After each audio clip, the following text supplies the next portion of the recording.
aren't going to be as fervent if we have an educated populace. And I apologize for being on the soapbox.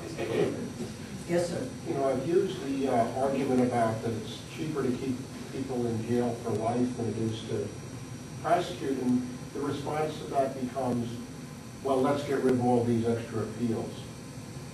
You know, I mean, in other words, they don't deserve this protection that the system does provide, as limited as it is.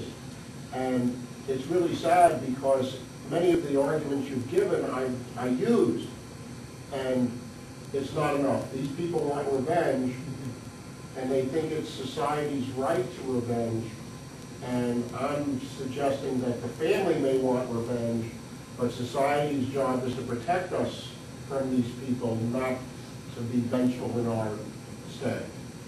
And they don't want to accept that either. Well, that's why I'm holding up the book, you know, Choosing Mercy.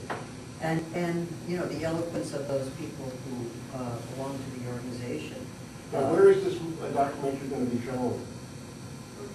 Is it? I mean, you're preaching to the choir.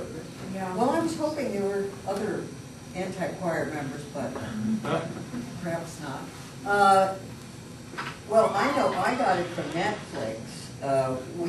And let me make a pitch, right, Vince, for the northwest corner of the ACLU. We meet every the first Tuesday of every month at the Litchfield Inn.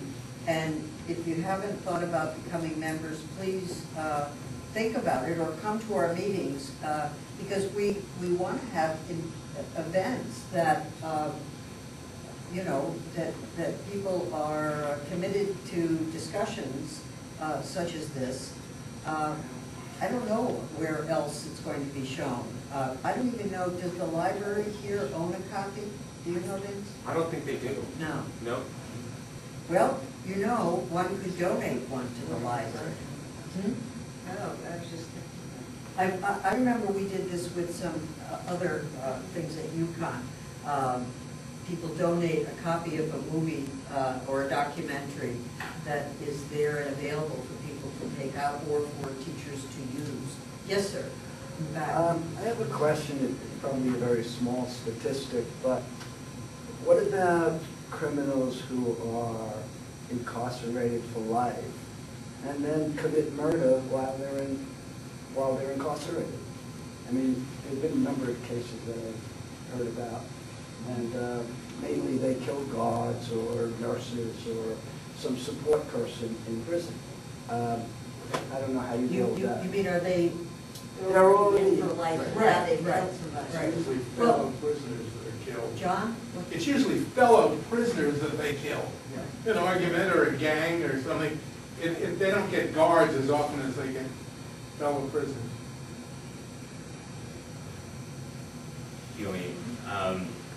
And it's an argument that's often used for the death penalty. Like, if you're serving a life sentence and there's no deterrent for you not to commit murder while in prison.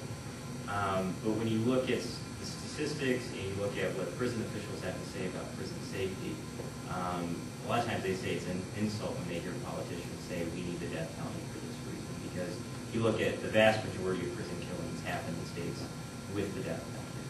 And to keep prison guards safe, it's proper resources, proper training, proper procedures. And one problem I also have with the argument is if a prisoner kills someone else in prison, you can't have a summary execution right then. I mean, you have to keep them in prison and have a trial and then find them guilty and then maybe execute them. But what are you going to do with them for that space of time? There has to be some sort of means available to keep prison officials safe. And, you know, you talk to prison officials, they do know the proper techniques to keep them safe, and it's the death penalty is not one of them. And just to add to what Ben just said, in terms of the deterrence argument, the vast majority of murders are murders that take place in the heat of passion. And so no one is, in the course of committing those crimes, thinking about what the punishment is going to be. And I would suspect that's sort of the dynamic that's taking place in prison when inmates attack other inmates. They're not thinking about, possibly getting the death penalty for their crime. So I think that's the one argument against, you know, the whole notion of bringing making sure the death penalty remains to, you know, stop those murders from taking place, because they take place despite the fact that we have the death penalty. Yes, ma'am. I'm embarrassed to ask the question, but I would like the answer. I was at the supermarket the other day. I saw a headline which I did not pick up the paper and read, and it said that we are one of only 2 of the developed countries that still have a death penalty. What's the other country? Japan. I can't blame Japan for not educating it. I'm trying to figure out something. Their numbers aren't anywhere near ours. That doesn't count China as a developed country, though. They probably are. Think how they surpassed Japan. Yeah. Yes, sir. This is just They a killed comment. political I thought that, I really enjoyed that film, but I remember then at was it the Gear Memorial up in Gear Village up in Canaan, and there was a huge crowd, and not that I think huge crowds are it, but I think it touched a more diverse group of people because they had that prisoner had been in Illinois, right? Yes, and he was actually, He he's not a big fan of Governor Bryan because Governor Bryan refused to commute his sentence because it was a very delicate case that involved a lot of corruption by the local police. Right. But that brought a lot of people out that I think normally wouldn't have come out, I think, because it was a live former prisoner. And another advantage, I mean, not advantage, but difference to that event is the Knights of Columbus self-organized.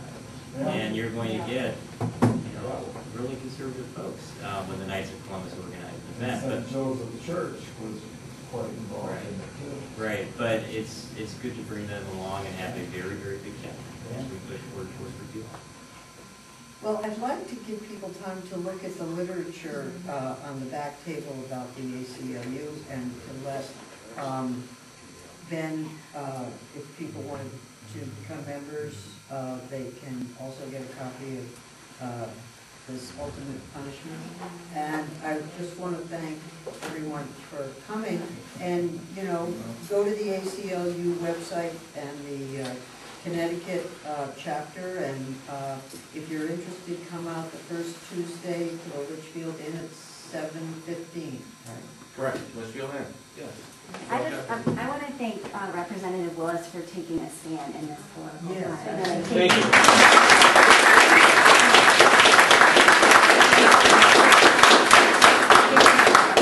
Thank you to the panel, thank you to Davyne Verstandig for doing this Q&A, and thank you to everybody here, because while we sort of are preaching to the choir, you know, the best thing to help, you know, just this specific issue is education. So I'm hoping that everybody got a little bit of that today, and hopefully you come back to some more of our events. Spread the word. And there's all kinds of information about this question on the table back there, so arm yourselves. And for those of you who are not an ACLU card-carrying member, They'll make you one. Trust me. 108, that's a substantial reduction, but it's very, very hard going, and the